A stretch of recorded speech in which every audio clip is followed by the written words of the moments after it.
You're listening to Tin Pod Radio. My name is Becky, and you can find me on Instagram at Clariness Princess or on YouTube at Two Zealous Nerds. So, to start this out, give yourself a slight introduction. Okay. Hey, I'm Jaimie Engle. I am a author of fantasy thrillers for teens and tweens, though adults love my books too. I live in Melbourne, Florida with my husband, my 2 boys, and the world's greatest dog. And the book we're going to talk about of yours today is called Metal Mouth, with subtitled Lightning Can Strike Twice. Sure can, especially in Florida. So, what was the genesis of this book? Honestly, Brian, I woke up laughing.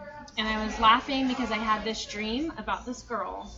And she wore braces, got struck by lightning, and now they were transmitting a boy's voice in her head.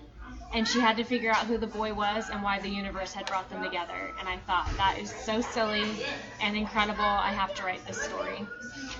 What kind of age group is this aimed at? It's 12 plus because it does deal with a lot of self-image. There's underage drinking. So there's some really serious topics that get addressed, including drunk driving and the effects. So I put it for a 12 plus audience. There's no bad language I can think of, and there's no explicit sexual content.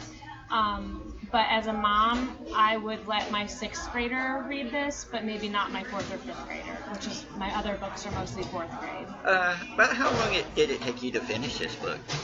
This one was so fast. Mallory is the main character, and her voice just poured out of me. It's my first book in present tense, first person.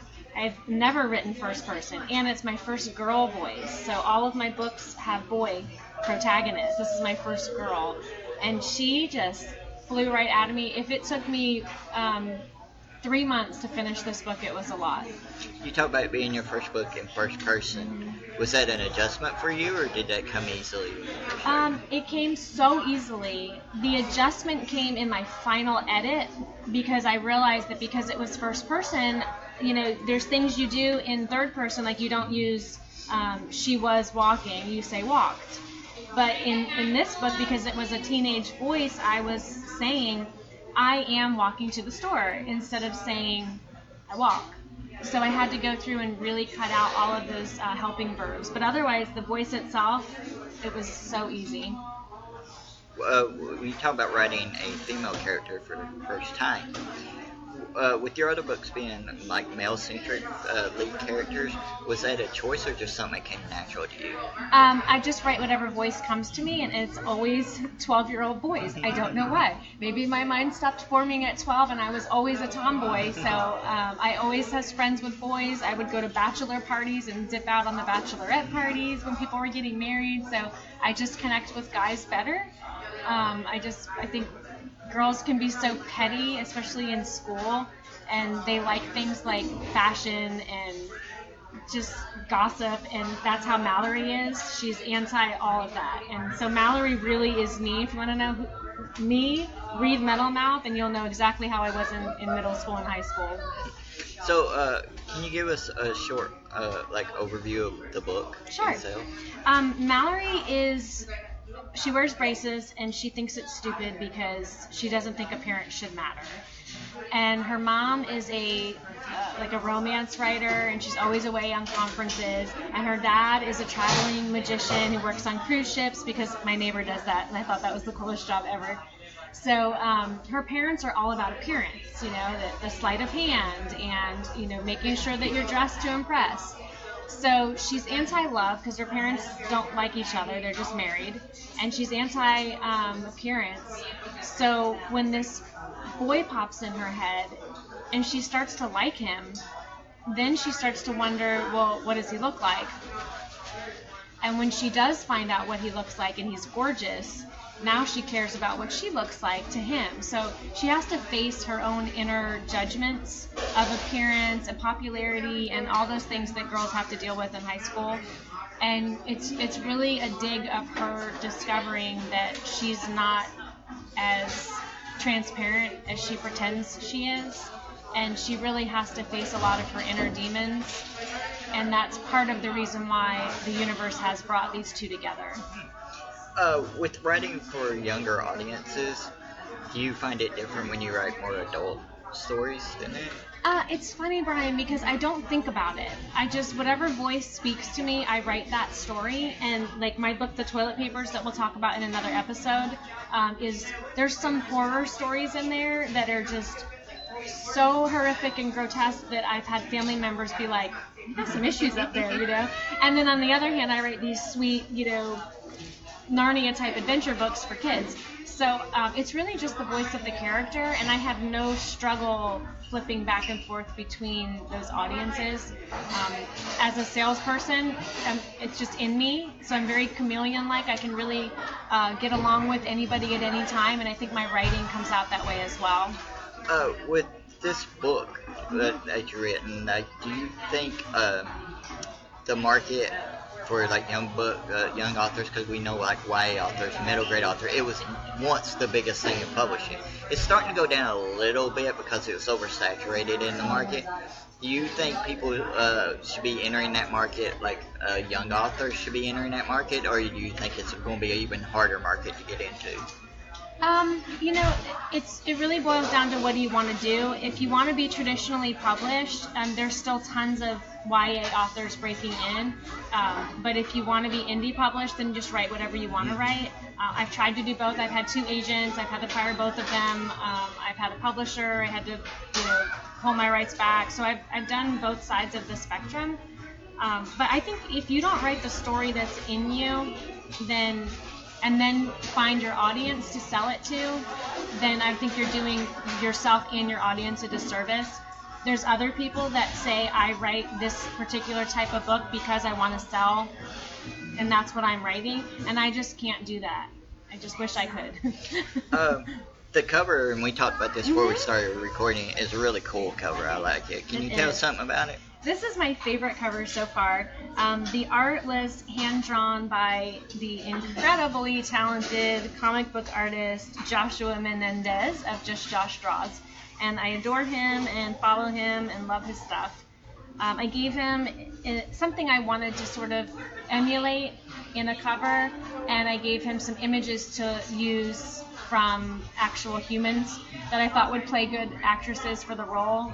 And I gave him a snippet from the book of how she looked when I described her. So from all of those things, he took and created this composite of Mallory, the tomboy, getting struck by lightning.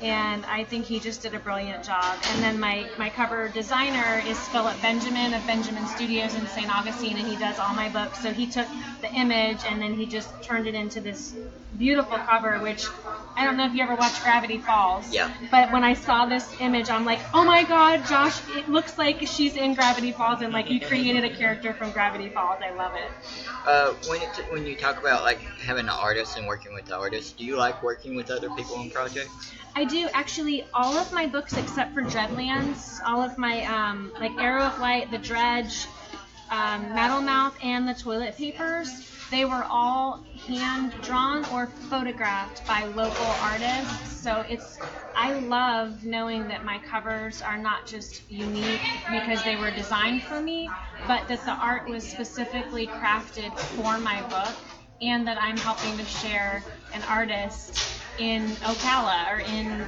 New York or wherever I'm traveling, and selling books, or if they buy them online. Like I have a Facebook event in the UK in December, and that somebody's going to see Josh's art in the UK is so exciting to me. You talked about the age group. It's more or less towards aimed with. What was books you liked around that age? So long ago. Growing up, I loved Alice in Wonderland. I loved Narnia. I loved fantasy adventures. I really liked a lot of science fiction too, but I'm more studied than read, if that makes any sense. Yeah. I would read the same things over and over and watch the same films over and over, and I still do that. I liked mysteries a lot, which I think Harry Potter is really a magical mystery if you break it down. So I don't know. It was so long ago. I have to go get my library card back and check. But brings up a subject. Just thinking you mentioning libraries. Like we know that like libraries are great promotion for books. Like they're a great tool for books.